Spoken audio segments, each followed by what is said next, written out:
Sa likod ng isang abandonadong bodega sa Tondo, Maynila, nakatayo ang isang lumang gusaling halos nilamon na ng kalawang at panahon. May mga sirangyero sa bubong, butas ang mga dingding, at sa bawat sulok ay may mga lumang karton na nagsisilbing kama ng mga taong matagal nang nakalimutan ng lipunan. Doon nakatira si Adrian, 29 na taong gulang. Mahigit 5 taon na siyang walang permanenteng tirahan. Kasama niya ang halos 15 kapwa palaboy na itinuring na rin niyang pamilya. Hindi sila perpekto. Minsan nagtatalo, minsan nag-aasaran. Pero kapag may nagkasakit o nagutom, sama-sama silang naghahanap ng paraan. "Pare, 3 araw na akong nilalagnat," mahinang sabi ni Mang Ben habang nanginginig sa ilalim ng manipis na kumot. Lumapit agad si Adrian at hinawakan ang noo nito. "Grabe ang init mo." "Naku, huwag mo na akong hawakan. Baka mahawa ka pa." Napailing si Adrian. "Hindi ka naman virus, Mang Ben. Tao ka." Napangiti ang matanda. "Kaya talagang paborito ka ng mga volunteer." Tumayo agad si Adrian. "Papunta ako sa center. Baka may natira pang gamot." May sumingit sa isa nilang kasama. "Sus, hindi naman tayo papansinin doon. Mas mahalaga pa yata sa kanila ang mga aso kaysa sa ating mga palaboy." Tumingin si Adrian dito. "Huwag kang ganyan. Kung wala mga volunteer, matagal na tayong nagutom." "Hey, ikaw talaga. Lagi kang optimistic." Napakamot si Adrian sa ulo. "May choice ba tayo? Kung puro nega tayo, baka pati daga dito iwasan na tayo." Sabay-sabay silang natawa. Kahit sa gitna ng hirap, marunong pa rin silang umiti. Pagdating sa volunteer center, agad siyang sinalubong ng pamilyar na amoy ng bagong lutong lugaw at pandesal. "Adrian!" Lumingon siya. Si Leia yon, 26 na taong gulang. Isa siyang volunteer na 7 buwan nang tumutulong sa center. Simple lamang ang bihis nito. Nakatali ang buhok, walang mamahaling alahas, ngunit may kakaibang ganda ang kanyang ngiti. "Kumusta? May lagnat si Mang Ben?" "Nako," agad nitong tinawag ang nurse. Habang naghahanda ng gamot ang medical volunteer, inabutan naman siya ni Leia ng isang paper cup. Kape." Napangiti si Adrian. "Libre ba to?" "Hindi." Biglang natigilan si Adrian. Magkano?" Napatawa si Leia. "Syempre libre. Eto naman, di mabiro." "Akala ko kasi magkakautang na naman ako." "Hay, nakakatuwa ka talaga." Umupo silang dalawa sa gilid. Napansin muli ni Leia ang maayos nitong pananamit. Kahit luma ang polo ni Adrian, malinis ito. Maayos din ang buhok at malinis ang kuko. Hindi ito kagaya ng karamihan sa mga palaboy. "Bakit lagi kang presentable?" tanong niya. Napakamot si Adrian. "Ewan, may sekreto?" Wala naman." Sa paglipas ng mga araw, hindi na malayan ni Leia na palagi niya palang inaabangan ang pagpunta ni Adrian. Masarap itong kausap, mabait, at higit sa lahat, hindi nito sinisisi ang mundo sa lahat ng nangyari sa buhay niya. Habang nag-uusap sila, may narinig na bulungan ang 2 volunteer. "Sayang si Leia." "Bakit? Parang gusto yata si Adrian." Yung palaboy?" "Oo." Napabuntong hininga ang isa. "Mabait naman si Adrian, pero anong future nila?" Narinig yun ni Leia. Tahimik siyang ngumiti. Alam niyang mahirap. Alam niyang halos imposible. Pero may kung anong kakaibang paghanga siyang nararamdaman para sa lalaking yon. Makalipas ang ilang minuto, lumapit ang head nurse. "Adrian?" "Po, may naghahanap sa'yo." Sa akin?" "Oo, isang babae." Napakunat na o siya. "Baka naniningil." "Hindi." Di baka nawawala ang wallet?" "Hindi rin." "Baka maling Adrian." Napailing ang nurse. "Ikaw talaga." Nagtaka ang binata. Sa buong buhay niya, wala pang babaeng naghahanap sa kanya. Maliban kung tinatanong kung saan ang pinakamalapit na basurahan. Pagdating niya sa receiving area, halos mapatigil siya sa paghinga. Isang napakagandang babae ang nakaupo roon. Mukhang nasa 25 o 26 anyos. Maikli ang buhok, maputi ang kutis, naka-designer na blouse, fitted na pantalon, mamahaling relo at may maliit na branded na handbag. para itong artista na naligaw sa volunteer center. Nang makita siya nito ay agad itong tumayo. Ikaw ba si Adrian? Opo, ako nga. Inilahad ng babae ang kamay. Hi, ako si Monique. Nag-atubili si Adrian bago nakipagkamay. Baka madumihan po kayo. Ngumiti si Monique. Hindi naman ako matutunaw sa dumi. Napangiti si Adrian. Narinig ko na ang maraming bagay tungkol sa'yo. May atraso po ba ako? Wala naman. Naku, mas nakakatakot yata yan. Muli siyang natawa.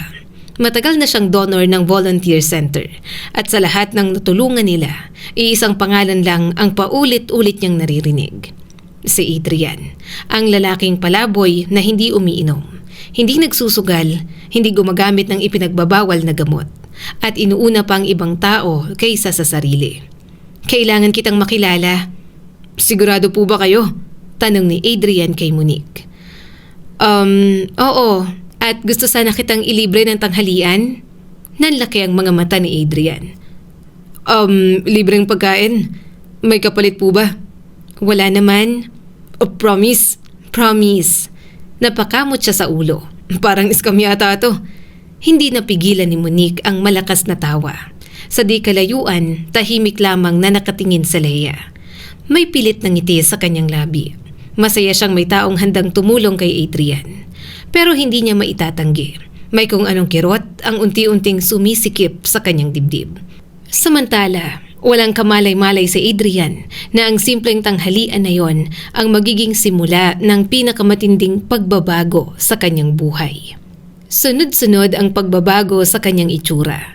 Dinala siya ni Monique sa mamahaling spa. May manicure, pedicure, skin treatment, personal trainer, at halos araw-araw ay may bagong damit na isinusukat.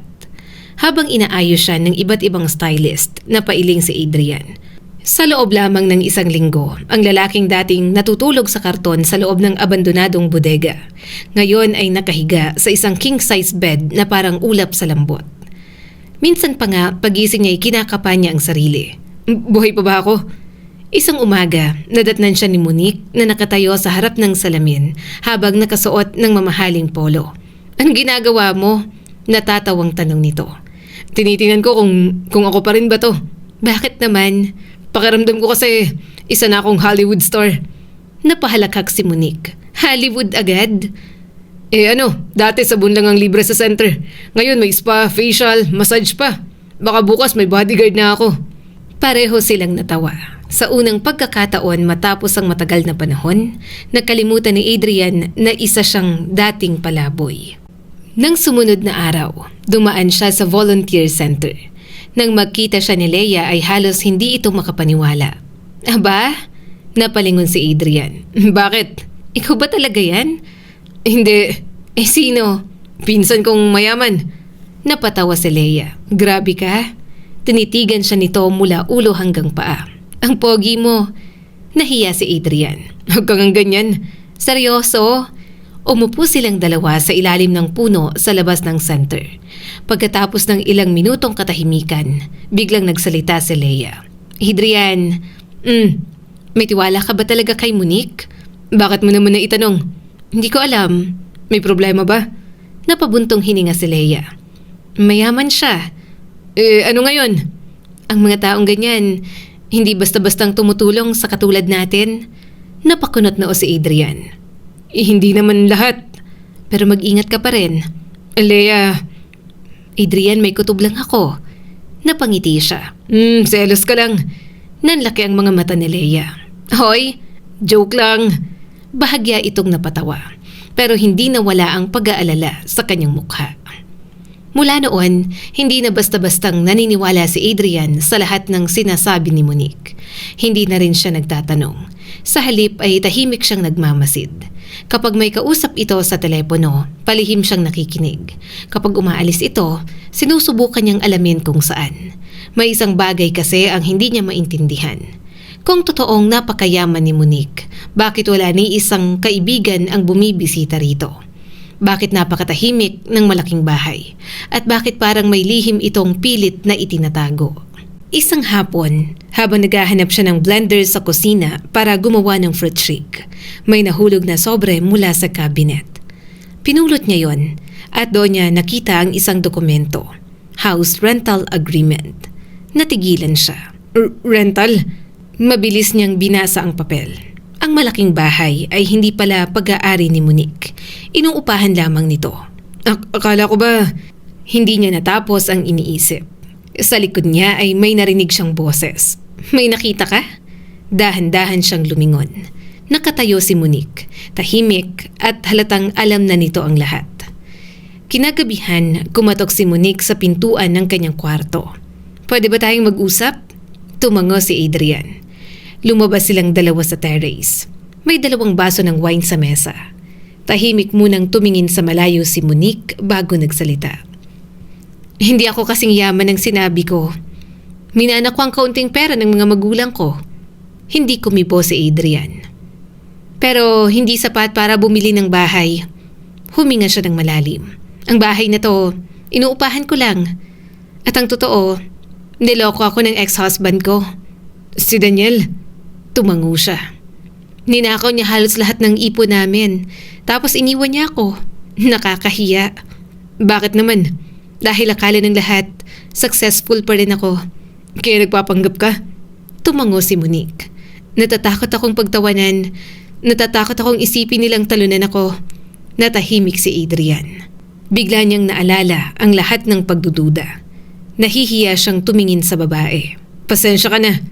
Bakit naman? Wala akong karapatang pakialaman ng mga gamit mo. Ngumiti si Monique. Ikaw pa ang humihingi ng tawad? Tumango si Adrian. Hindi ko pinagkatiwalaan ng taong tumulong sa akin. Salamat kung ganon dahil nanatili ka. Ngunit nang ikwento ni Adrian ang lahat kay Leia kinabukasan, hindi ito natuwa. Adrian, hindi pa rin ako kumbinsido. Mas lalo akong kinakabahan.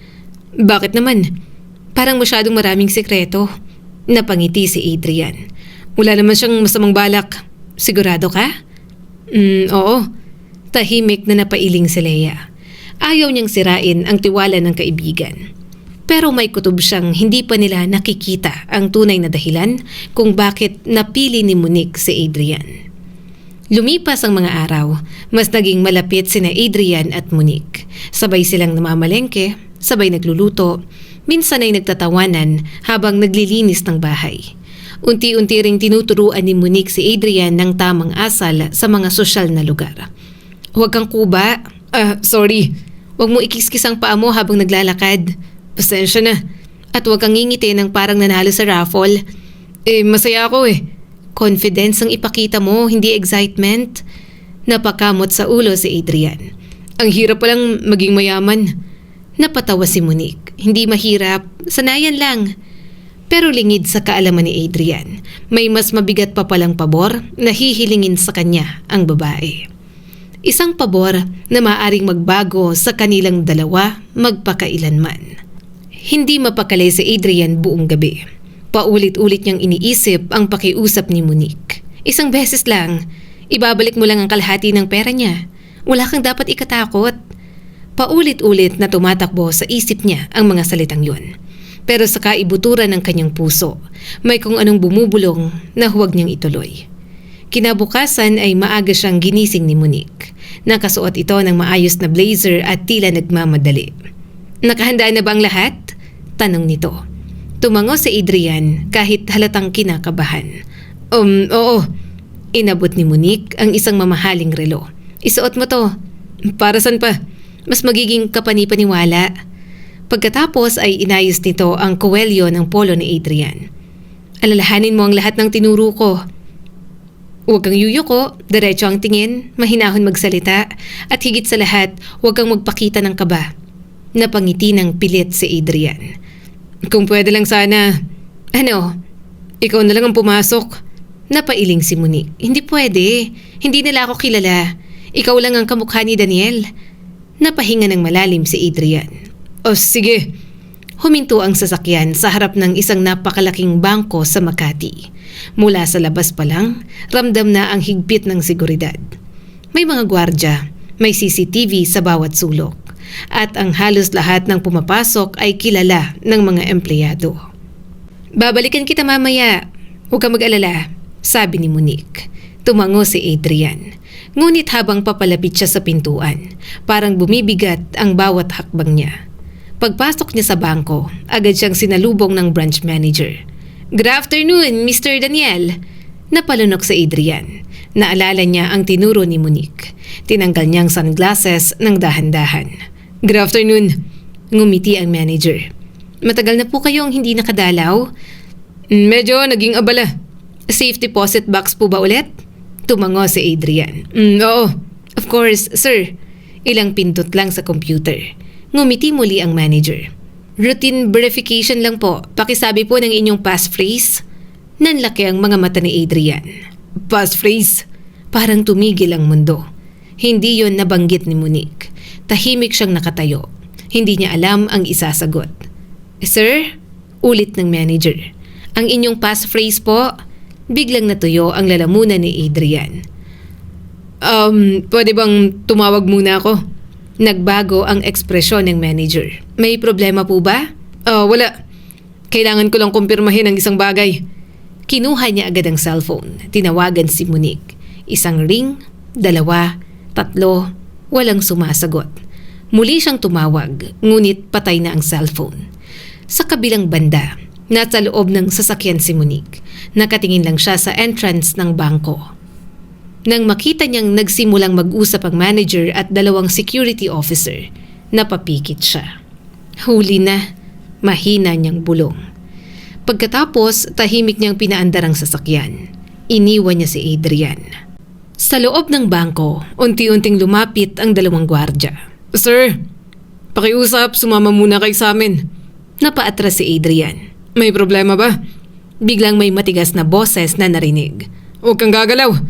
Bago pa siya makalingon, may humawak na sa kanyang 2 kamay.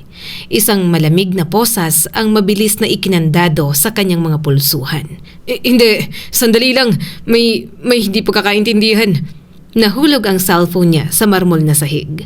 Kasabay noon, unti-unti niyang nakita na lumalayo ang sasakyan ni Monique. Hindi man lang siya nalingon nito. Doon niya tuluyang naunawaan. Ginamit lang siya. Pagdating sa presinto, parang gumuho ang buong mundo ni Adrian. Isang investigador ang pumasok sa interrogation room. "Ako si Major Benitez ng Anti-Fraud Division." Tahimik nitong inilapag ang isang folder sa mesa. "Sino ka talaga?" "Ako po si Adrian." "Walang record?" "Wala rin kayong valid ID?" "At gusto mong paniwalaan ka namin na ikaw ang may-ari ng milyon-milyong laman ng safe deposit box?" Umiling si Adrian. "Hindi po." Bakit ka naroon?" Huminga siya ng malalim. "May babaeng humingi ng tulong sa akin." "Ano ang pangalan?" "Monique." "Anong apelyido?" Natahimik siya. Hindi pala niya alam. Parang gusto niyang sampalin ang sarili. Nakilala niya ang babae na nirahan sa bahay nito, ngunit kahit apelyido, hindi niya alam. Napailing ang investigador. "Napakagandang kwento, pero mahirap paniwalaan." Sa kabilang silid, pinanood ng branch manager ang CCTV replay. "Sir, kitang-kita. Ginaya niyang kilos, pananamit at pananalita ng tunay naming VIP client. Halatang pinaghandaan." Tumango ang pulis. "Pero mukhang hindi siya utak. Parang may nagutos lang." Sa loob ng selda, unti-unting bumalik sa isip ni Adrian ang lahat. Ang unang pagkikita nila, ang mamahaling bahay, ang mga bagong damit, ang spa, ang makeover, ang peking kwento tungkol sa ex-husband. Lahat pala'y bahagi lang ng isang plano. Napapikit siya at unti-unting tumulo ang luha. Naalala niya ang sinabi ni Leia. "Mag-ingat ka. May kutob ako na may tinatago yan." Tama pala ito. Samantala, hindi mapakali si Leia. 3 araw nang hindi sumasagot si Adrian. Hindi rin niya alam kung saan ito nakatira dahil ayaw ni Monique ng bisita. Hanggang isang tawag ang natanggap niya mula sa presinto. "Hello? Ikaw ba si Leia?" "Opo." "Kaibigan ka ba ni Adrian?" Nanlamig ang buo niyang katawan. "Ano po ang nangyari?" Pagdating niya sa presinto, halos maiyak siya nang makita ang kaibigan. Nakaputing t-shirt, magulo ang buhok at pagod na pagod ang mukha nito. "Adrian!" Tumayo agad ito. "Leia, ayos ka lang ba?" Tumango siya. "Natatakot ako. Pakiramdam ko walang naniniwala sa akin. Humawak si Leia sa rehas. Hindi kita pababayaan, pero wala tayong pambayad ng abogado. Hanap ako ng paraan. Kahit mangutang ako, kahit mag-ikot ako sa buong volunteer center, mailabas lang kita rito.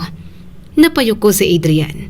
Sa unang pagkakataon, may taong lumalaban para sa kanya. Kinagabihan, habang naghahanap si Leia ng anumang makakatulong, may nabasa siyang balita sa internet. Lalaki nagpanggap na milyonaryo, arestado matapos tangkaing buksan ng safe deposit box ng kilalang negosyante. Kasama sa artikulo ang larawan ng tunay na may-ari. Napatigil siya. Nanlaki ang kanyang mga mata. Hindi maaari. Halos mabitiwan niya ang cellphone. Magkahawig na magkahawig ang lalaki. Pati na rin si Adrian. Para silang kambal? Agad siyang nagsaliksik tungkol sa negosyanteng si Daniel Villanueva. At doon niya natuklasan ang isang mas nakakagulat na katotohanan. 4 na buwan na pala itong nasa coma matapos ang isang malagim na aksidente. Kinabukasan, bitbit ang pag-asa at larawan ni Adrian. Tumayo si Leia sa harap ng malaking bahay ng pamilya Villanueva. Hindi niya pa alam na ang pagkatok niyang yon ang magsisimulang magbunyag ng pinakamalaking lihim sa buhay ni Adrian.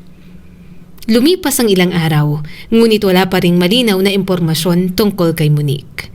Ayon sa investigador, peke ang lahat ng detalye na ginamit nito sa volunteer center. Ang pangalan, address, contact number at maging ang impormasyong inilagay nito sa donation form. Maging ang bahay na tinirhan nila ni Adrian ay bigla na ring iniwan. Walang naiwan kundi ilang damit, isang basag na wine glass at mga resibong hindi makakatulong sa investigasyon. Malinaw na pinaghandaan niya ito, paliwanag ni Major Benitez sa pamilya Villanueva. Hindi ito bigla ang plano. Pinag-aralan niya ang tunay na may-ari ng safe deposit box. Hinanap ang taong kamukha nito at sinanay siyang gayahin ang kilos at pananalita ni Daniel. Napakuyom ang kamao ni Mr. Villanueva. Ibig sabihin, si Adrian ay ginamit lamang. Sa ngayon, ganun ang pinakamalakas na posibilidad. Pero siya pa rin ang nakakulong habang ang tunay na manloloko ay malayang nakakalakad. Hindi itinago ng matanda ang galit sa kanyang tinig. Tahimik na sumang-ayon ang investigador. Hanggat hindi namin nahanap si Monique, si Adrian pa rin ang pangunahing sospek. Napatingin si Mrs. Villanueva sa asawa. Hindi natin siya maaring pabayaan. Agad silang kumuha ng pinakamahusay na abogado na kaya nilang bayaran. Hindi naging madali ang proseso, ngunit makalipas ang halos 1 linggo, pinayagan si Adrian na makalaya pansamantala sa pamamagitan ng piyansa habang nagpapatuloy ang investigasyon. Nang bumukas ang pinto ng courtroom at lumabas si Adrian, agad na tumakbo si Leia patungo sa kanya. Hindi na nito inalintana ang mga taong nakatingin. Mahigpit niya itong niyakap. Salamat naman sa Diyos. Halos maipit ang liig ni Adrian sa higpit ng yakap nito. Leia, hindi ako makahinga. Biglang bumitaw ang dalaga. Ay, pasensya na. Napangiti si Adrian sa unang pagkakataon matapos ang maraming araw. Akala ko ba ililigtas mo ko? Bakit parang ikaw pang tatapos sa buhay ko? Napahagulgol at natawa ng sabay si Leia. Baliw ka talaga? Muli nitong hinawakan ang mga braso niya. Hindi ako makatulog, hindi ako makakain. Akala ko kung ano nang ginagawa nila sa'yo. Okay lang ako. Hindi ka mukhang okay. Natural lang 1 linggo akong walang skincare. Napailing si Leia habang pinupunasan ng luha. Kahit sa pinakamasakit na sitwasyon, nagagawa pa rin ni Adrian na magbiro. Salamat, Leia. Seryosong sabi nito. Salamat dahil naniwala ka sa akin. Hindi naman kita iiwan. Napayok ko si Adrian. Ako ang may kasalanan. Nagpadala ako sa mga magagandang bagay, sa magandang buhay. Akala ko may taong gustong tumulong sa akin. Hindi ko alam na costume pala ako sa isang krimen. Hindi ka naman bobo, hindi ba? Kaunti lang. Napatingin siya kay Leia. Grabe ka. Pero mabait kang bobo. Pareho silang napangiti. Sa di kalayuan, bahagyang umubo si Mr. Villanueva. Agad na nagkalayo sina Leia at Adrian. Namula ang mukha ng dalaga habang inaayos ang damit. Adrian, sabi ni Leia. Silang mga magulang ni Daniel, silang tumulong para makalaya ka. Dahan-dahang lumapit si Adrian. Hindi niya alam kung paano haharapin ang dalawang taong halos hindi niya kilala, ngunit maaaring konektado sa kanyang pagkatao.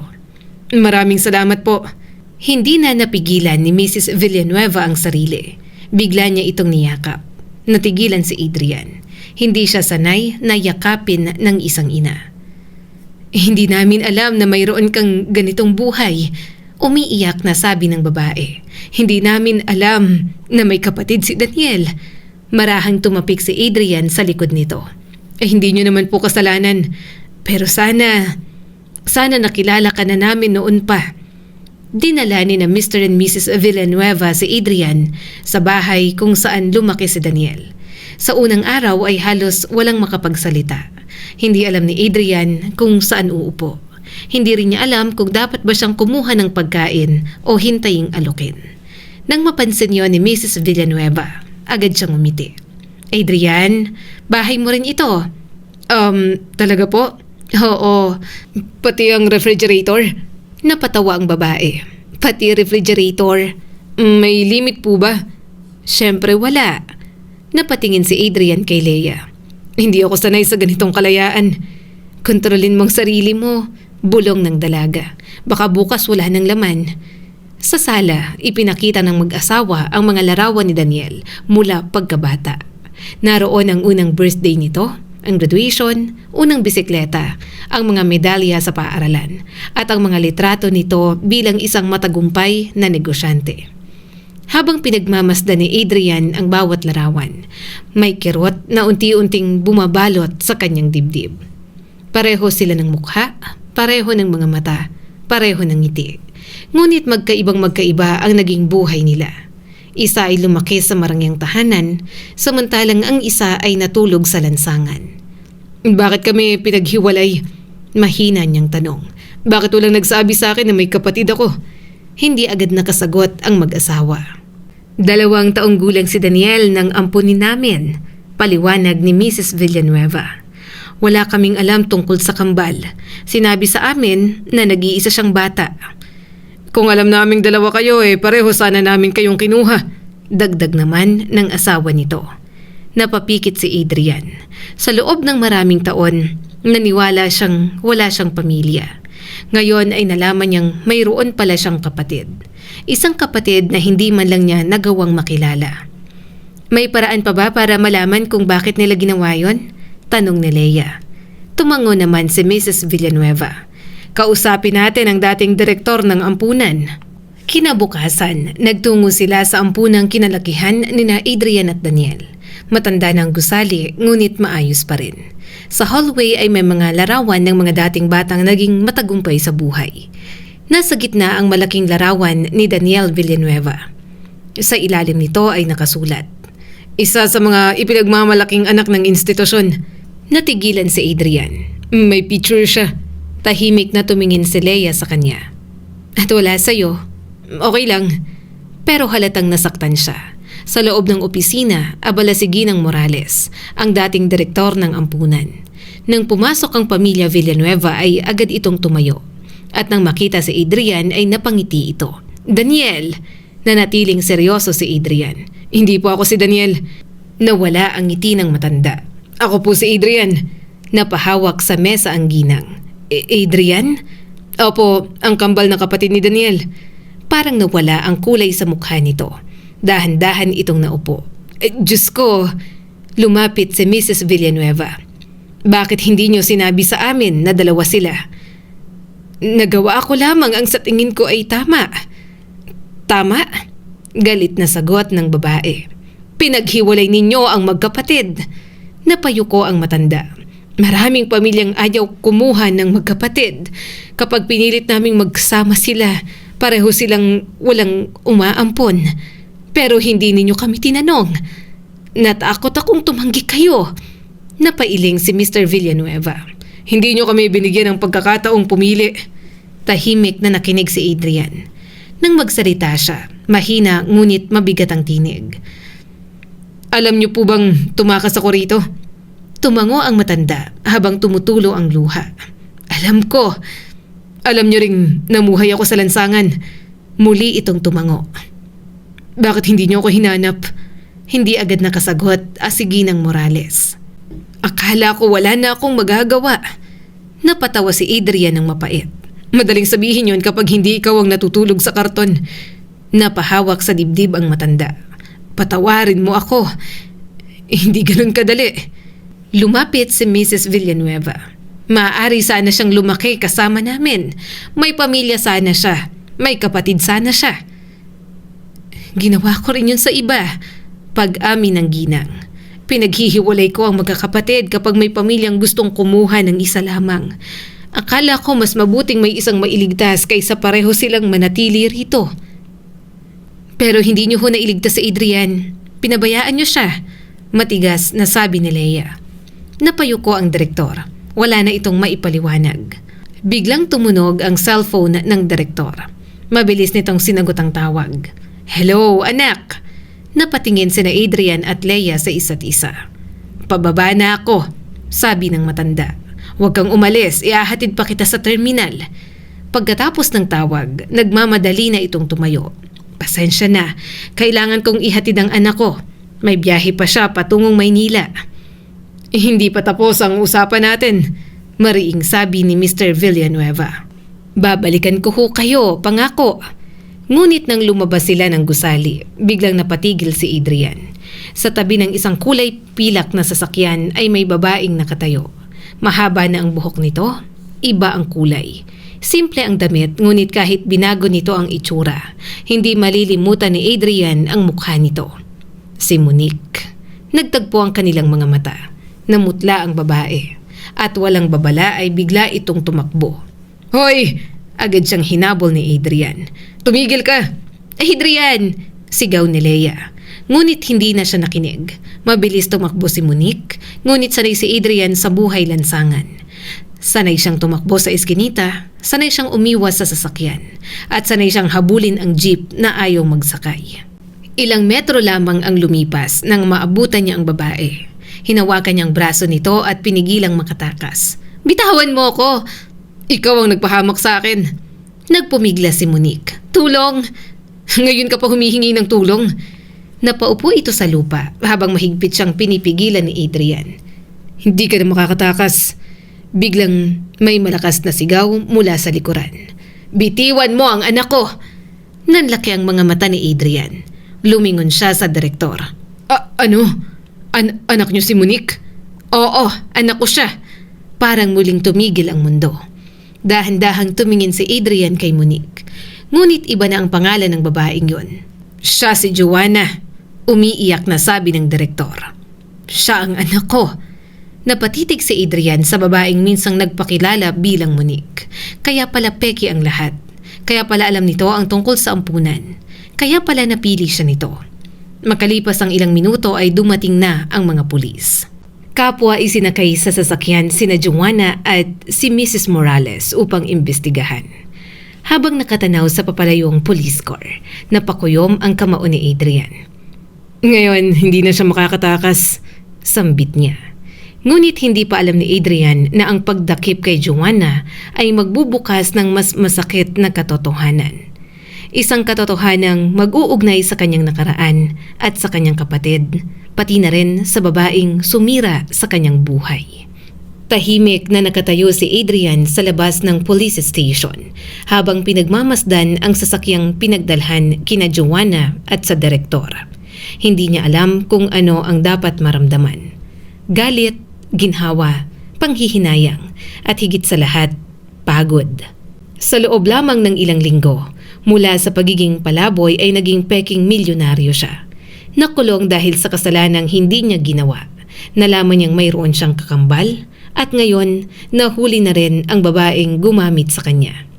Parang eksena sa isang pelikula ang lahat. Ang problema lang, siya ang pangunahing bida na hindi man lang binigyan ng kopya ng script. Marahang hinawakan ni Mrs. Villanueva ang kanyang kamay. Magiging maayos din ang lahat, sabi nito. Nasa kamay na siya ng mga pulis. Hindi na siya makakatakas. Tumango si Adrian. Salamat po. Hindi mo kailangan magpasalamat. Pamilya ka namin. Napatingin siya sa babae. Pamilya? Isang simpleng salita, ngunit matagal niya na yung hindi narinig na may kasamang tunay na pagmamahal. Hindi nagtagal ay dumating si Leia. Halos tumakbo ito papasok sa police station nang marinig ang nangyari. Nang makita si Adrian na ligtas ay agad itong lumapit. Ayos ka lang? Sigurado ka? Buhay pa naman. Hindi ka nasaktan? Hindi ka naman sinipa. Hindi ka kinagat. Napakunot na o si Adrian. Bakit naman niya ako kakagatin? Malay ko, manloloko na nga. Baka may rabies pa. Hindi napigilan ni Adrian ang pagtawa. Sa unang pagkakataon, matapos ang mabibigat na pangyayari, gumaan ng kaunti ang kanyang dibdib. Lumabas silang dalawa upang makalanghap ng sariwang hangin.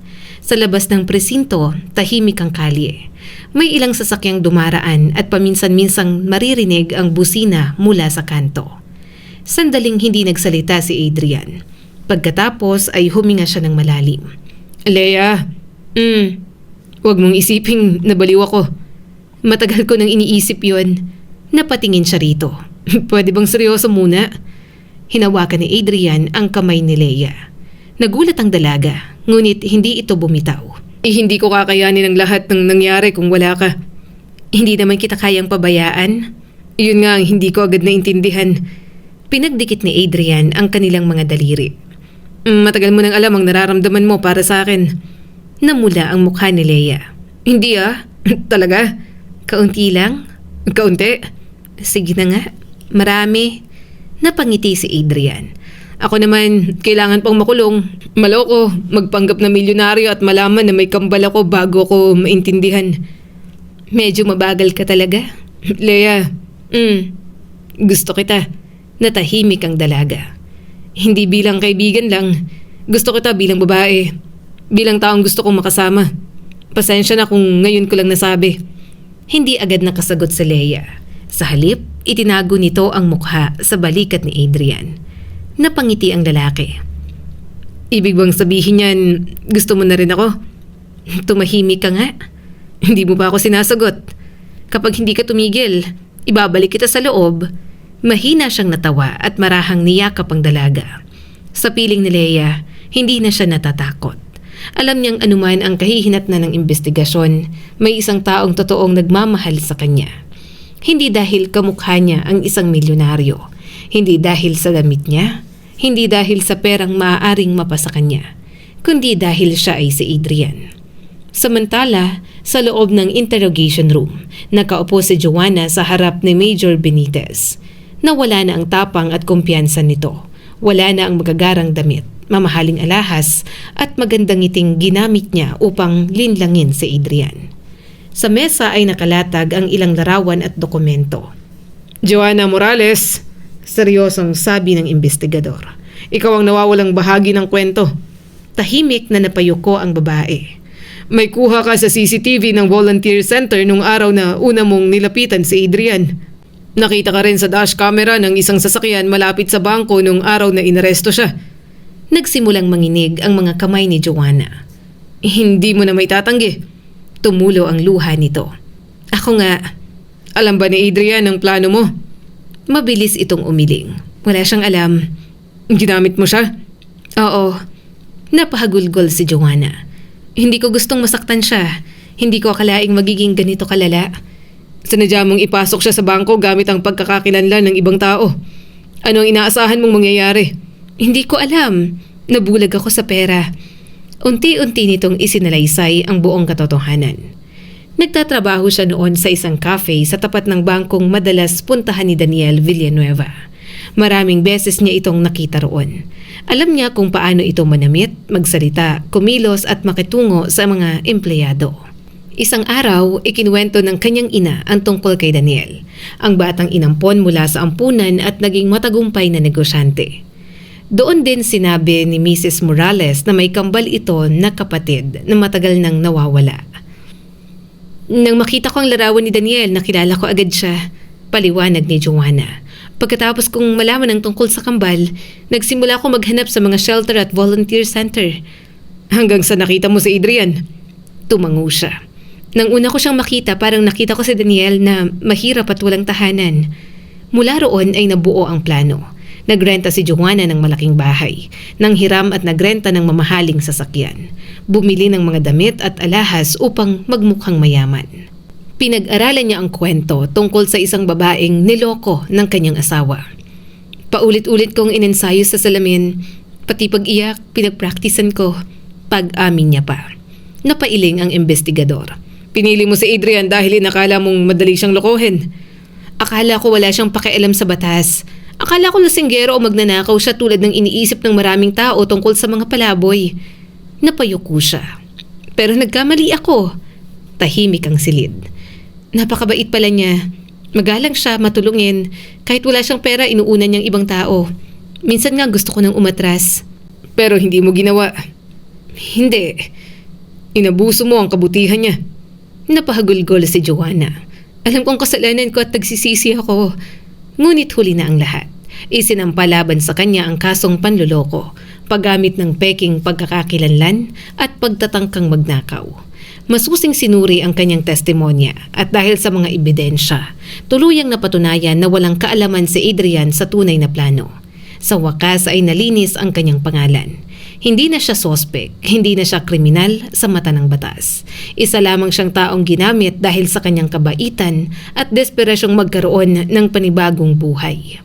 Matapos ang investigasyon, madalas nang pumunta sina Adrian at Leia sa ospital. Naroon pa rin si Daniel, nakahiga, tahimik at patuloy na lumalaban upang magising mula sa koma. Sa tuwing pumapasok si Adrian sa silid, hindi niya maiwasang titigan ang kapatid. Parang salamin ang nakikita niya.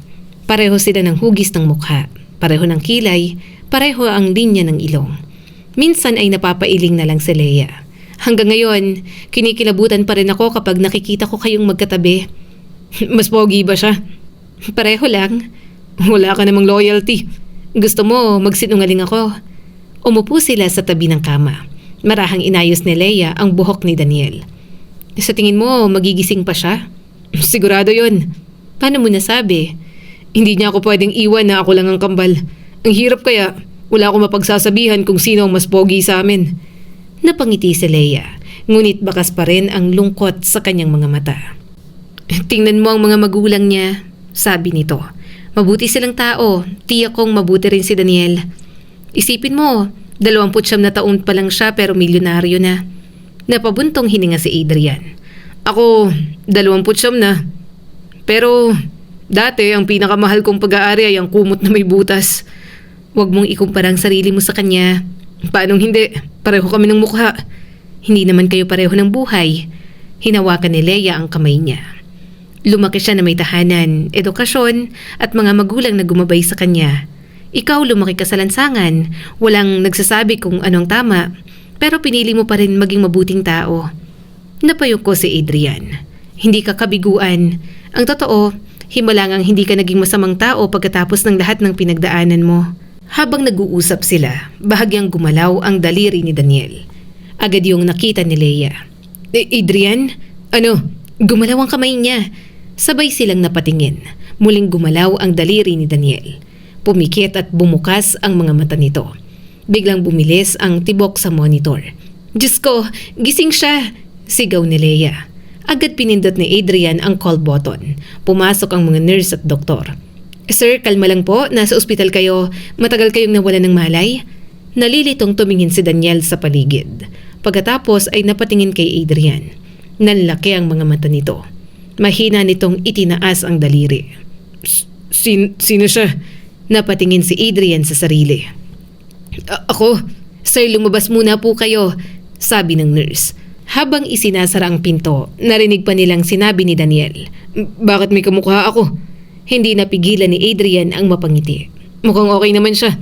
Nakapagtanong agad. Mabilis na dumating sina Mr. at Mrs. Villanueva. Nang makumpirma ng doktor, nagising na si Daniel at maayos ang vital signs nito. Hindi napigilan ng mag-asawa ang pag-iyak. Unti-unti nilang ipinaliwanag ang lahat. Ang aksidente, ang koma, ang planong pagnanakaw, ang pagkakakulong ni Adrian at ang katotohanang may kambal siyang kapatid. Paminsan-minsan ay sumusulyap si Daniel kay Adrian. Halatang hindi nito alam kung ano ang sasabihin. Ang dami kong na-miss, mahinang sabi nito. Huwag kang matakot sa akin, sabi ni Adrian.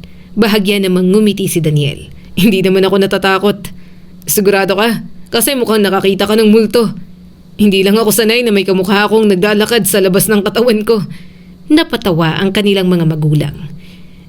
Kung nahihirapan kang tanggapin pwede naman muna akong lumayo, sabi ni Adrian. Marami kayong kailangan pag-usapan bilang pamilya. Hindi, manatili ka, sabi ni Daniel. Kailangan ko lang masanay. Ilang linggo pang nanatili sa ospital si Daniel. Kailangan itong sumailalim sa maraming pagsusuri at therapy. Ngunit sa kabutihang palad ay wala itong malubhang permanenteng pinsala. Araw-araw siyang binibisita ng kanyang mga magulang kasama rin sina Adrian at Leia. Unti-unting naging malapit ang magkapatid. Marami silang tanong tungkol sa isa't isa. Marami ring taon ang kailangan nilang habulin. Ngunit pareho silang handang subukan. Isang gabi, matapos nilang dalawin si Daniel, naglakad sina Adrian at Leia sa gilid ng kalsada. Tahimik ang paligid at malamig ang simoy ng hangin. Biglang huminto si Adrian. Leia, bakit? May sasabihin ako. Kailangan ba akong kabahan? Medyo. Kinuha niya mula sa bulsa ang isang maliit na kahon. Nang buksan niya yon, lumitaw ang isang maliit na singsing. Nanlaki ang mga mata ni Leia. Adrian, hindi ko alam kung ano ang magiging buhay ko bukas, pero alam kong gusto kong kasama ka sa bawat araw. Nagsimulang tumulo ang luha ni Leia. Ikaw ang unang tumingin sa akin na parang tao, hindi bilang palaboy, hindi bilang kawawang lalaki at hindi rin bilang kamukha ni Daniel. Mahal kita at gusto kong makasama ka habang buhay. Leia, papayag ka bang maging asawa ko? Tinakpan ng dalaga ang bibig habang umiiyak. Oo, sigurado? Oo nga. Baka kasi naawa ka lang. Tumayo ka riyan bago pa kita sipain. Natawa si Adrian. Maingat niyang isinuot ang singsing sa daliri ni Leia at hinalikan ang kamay nito. Mula sa gabing yon, hindi na sila naghiwalay. Simple lamang ang naging kasal nila. Mga pinakamalapit na kaibigan at volunteer lamang ang inimbitahan. Dumalo rin ang ilan sa mga dating kasamahan ni Adrian mula sa abandonadong bodega. Binigyan sila ng madilinis na damit at maayos na sapatos. Nang makita ni Mang Ben si Adrian na nakasuot ng suit ay napailing ito. Hindi na kita makilala. Dati ako ang nanghihingi sa'yo ng gamot. Ngayon, baka ikaw nang hingan ko ng pautang. Wala pa akong pera, Mang Ben. May kapatid ka namang milyonaryo. Siya na lang ang hingan mo. Tumawa ang lahat. Nang dumating si Daniel, maayos na itong nakakalakad at malakas na ulit ang katawan. Sa araw na yon, pakiramdam ni Adrian ay kompleto na ang kanyang buhay. May pamilya siya, may kapatid, may mga magulang na tumanggap sa kanya, at higit sa lahat, may asawa siyang minahal siya noong wala pa siyang maipagmamalaki. Hindi kinalimutan ni Adrian ang kanyang pinanggalingan. Matapos makarecover si Daniel, isinama siya nito sa negosyo ng pamilya. Hindi naman naging madali ang lahat. Nag-aral si Adrian, tinuruan siyang magbasa ng kontrata, humawak ng mga empleyado at magdesisyon sa negosyo. Sa una ay madalas pa siyang malito. Bakit ang daming zero sa mga dokumentong to? Minsan niyang tanong. Presyo yan ng proyekto, sagot ni Daniel. Kala ko cellphone number. Ngunit mabilis siyang natuto. Dahil kambal sila, madalas nilang tapusin ang pangungusap ng isa't isa. Minsan ay pareho rin silang nagkakaroon ng ideya. Dahil dito, mahusay silang naging magkasosyo. Hindi kailanman ipinadama ni Daniel na mas mababa ang kapatid. Binayaran nito ang pag-aaral ni Adrian at personal siyang sinanay. Sa paglipas ng panahon, nagkaroon si Adrian ng desenteng trabaho at sariling kita. Ngunit sa bawat sahod, may bahagi siyang inilalagay para sa volunteer center. Para kay Adrian, sapat ng malaman na ang buhay na minsan niyang inakalang wala ng patutunguhan ay nabigyan ng pangalawang pagkakataon. Hindi dahil sa pera, hindi dahil naging bahagi siya ng isang mayamang pamilya, kundi dahil sa mga taong naniwala sa kanya noong wala pa siyang anumang maibibigay. Minsan ang tadhana ay dumarating sa anyo ng pagsubok. Minsan naman, nagpapanggap itong pagkakataong maganda ngunit puno pala ng panganib. Ngunit sa huli, ang katapatan, kabutihan at pagmamahal ang laging nagbubukas ng pintuan tungo sa tunay na pagbabago. Ipinakita ng kwentong ito na ang kabaitan ay maaaring abusuhin ng masasamang tao. Kaya mahalagang maging mapagtiwala, ngunit mapanuri. Hindi lahat ng tumutulong ay may malinis na intensyon. At hindi lahat ng magandang oportunidad ay tunay na biyaya. Higit sa lahat, ipinapaalala ng kwento na ang tunay na pagmamahal ay nananatili sa panahon ng kahirapan. Minahal ni Leia si Adrian bago pa man siya magkaroon ng pamilya, tahanan o pera. Dahil ang taong tunay na nagmamahal ay hindi tumitingin sa kung ano ang mayroon ka, kundi sa kung sino ka talaga. Muli, ako si Skylar at sana ay may bago na naman kayong natutunan sa kwento natin ngayon.